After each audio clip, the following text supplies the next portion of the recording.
Olá, caríssimo telespectador da Rede Século XXI. Obrigado pela sua audiência. Que bom encontrá-lo diante do televisor mais uma vez neste horário para conosco, Rede Século XXI e o Ordinariado Militar do Brasil, continuar a nossa catequese sobre o sacramento da penitência.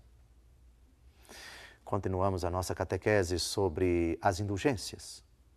Mas depois de termos definido as indulgências, depois de termos dividido as indulgências com o Catecismo da Igreja Católica em indulgência parcial e indulgência plenária, agora concretamente, quais são as obras indulgenciadas?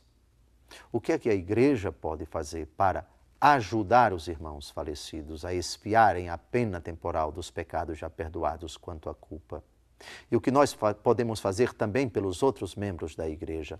Lembrem-se, Colossenses 1, 24, completo em minha carne o que falta à paixão de Cristo em benefício do seu corpo, que é a Igreja. Eu posso fazer algo e aplicar isso em favor dos meus irmãos, vivos e falecidos, em benefício do seu corpo, que é a Igreja. É São Paulo quem diz, na Bíblia, é o principal fundamento para as indulgências.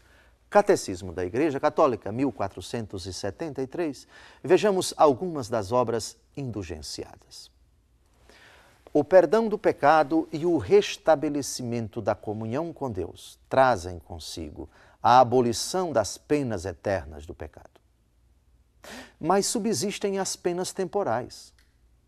O cristão deve esforçar-se por aceitar como uma graça estas penas temporais do pecado, suportando pacientemente os sofrimentos e as provações de toda espécie, e chegada a hora, enfrentando serenamente a morte. Deve aplicar-se através das obras de caridade e de misericórdia, bem como pela oração e pelas diferentes práticas de penitência, a despojar-se completamente do homem velho e a revestir-se do homem novo. A doutrina protestante critica duramente essa doutrina. Respeitamos, mas não concordamos. Repito, Colossenses capítulo 1, versículo 24. Completo em minha carne o que falta à paixão de Cristo em benefício do seu corpo, que é a Igreja. Na santidade, determinadas obras são meritórias. O Senhor as aceita. Não como mérito meu, mas os méritos de Cristo e dos santos aplicados à minha pessoa.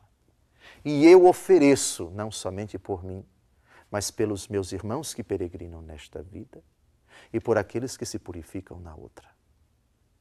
Indulgência é Colossenses 1, 24. Completo em minha carne o que falta à paixão de Cristo, em benefício do seu corpo, que é a Igreja. Eu posso beneficiar a Igreja, eu posso ajudar a Igreja, eu posso favorecer a Igreja, eu posso santificar a Igreja. Eu posso, pelos méritos de Cristo em mim, eu vivo, já não sou eu que vivo, é Cristo que vive em mim, diz também o apóstolo Paulo. Eu posso contribuir para que sejam reparadas, extirpadas, canceladas as penas temporais dos pecados já perdoados quanto à culpa dos que estão aqui e dos que estão na outra vida, se purificando no purgatório. É a comunhão dos santos. Quando um membro se alegra, os outros se alegram. Quando um se beneficia, os outros se beneficiam. Quando um se santifica, os outros se santificam. Quando um tem sua pena temporal extirpada, os outros também. Essa é a raiz da doutrina das indulgências.